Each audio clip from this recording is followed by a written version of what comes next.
नमस्कार, बात कर रहे हैं आइनॉक्स विंड लिमिटेड ने अभी थोड़ी देर पहले रिजल्ट जारी किए हैं Q1 के। तो आइए देख लेते हैं कैसा रहा है रिजल्ट स्टेटस। तो अगर इस क्वार्टर में इनकम की बात करें तो इनकम फर्स्ट ऑफ ऑल बता दूं कि ये सारे फिगर्स लाख में है, तो इनको मैं करोड़ में कन्वर्ट करके बताऊंगा। तो अगर इनकम की बात करें तो इस क्वार्टर में इनकम 628 करोड़ के समथिंग रही। वहीं अगर इसी सेम पीरियड की पिछले ईयर की बात करें तो इनकम 291 करोड़ थी। तो वहाँ से लगभग लगभग डबल होकर इनकम आई है इस क्वार्टर में पिछले क्वार्टर की तुलना में। और अगर पिछले क्वार्टर पिछले साल सेम पीरियड के क्वार्टर की तुलना में, और अगर पिछले क्वार्टर की बात करें इसी ईयर में तो 516 करोड़ की समथिंग रही थी।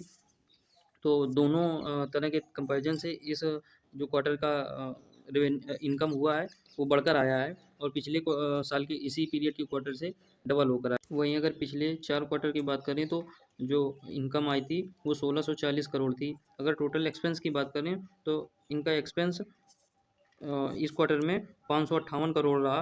वहीं अगर बात करें सेम पीरियड के लास्ट ईयर के क्वार्टर में तो 340 करोड़ रहा था।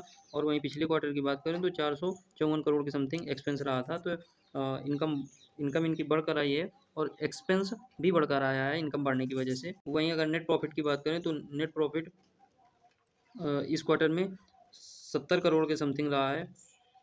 और इसी सेम पीरियड के लिए पिछले साल की बात करें तो 6700 करोड़ 6700 लाख रहा था, मतलब करोड़ में फिगर फिगर जोड़ें तो 67 करोड़ रहा था।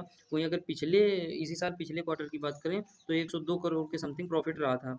अगर वहीं एबिटा की बात करें बिना टैक्स पे किए हुए जो इनका प्रॉफिट था, तो उसमें इस साल इनका एबिटा समथिंग 119 करोड़ के समथिंग आया है। वहीं अगर पिछले सेम क्वार्टर की बात करें पिछले पीरियड में तो 15 करोड़ के समथिंग था, क्योंकि एक्सेप्शनल आइटम होंगे इस वजह से यहाँ पे ऐसा रहा था। और पिछले क्वार्टर की बात करें इसी साल तो 105 करोड़ के समथिंग पिछले क्वार्टर में एबिटा रहा था। अगर यहीं अर्निंग पर शेयर की बात करें ईपीएस की, तो इस बार ईपीएस 2 रुपये 15 पैसे आया है। और अगर सेम क्वार्टर पिछले ईयर की बात करें तो 2 रुपये 7 पैसे रहा था ईपीएस।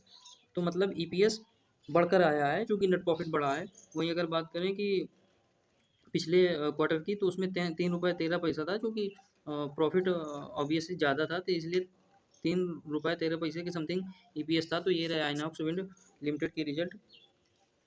आज और भी जिस तरह जैसे रिजल्ट आएंगे तो आगे जानकारी मिलती रहेगी।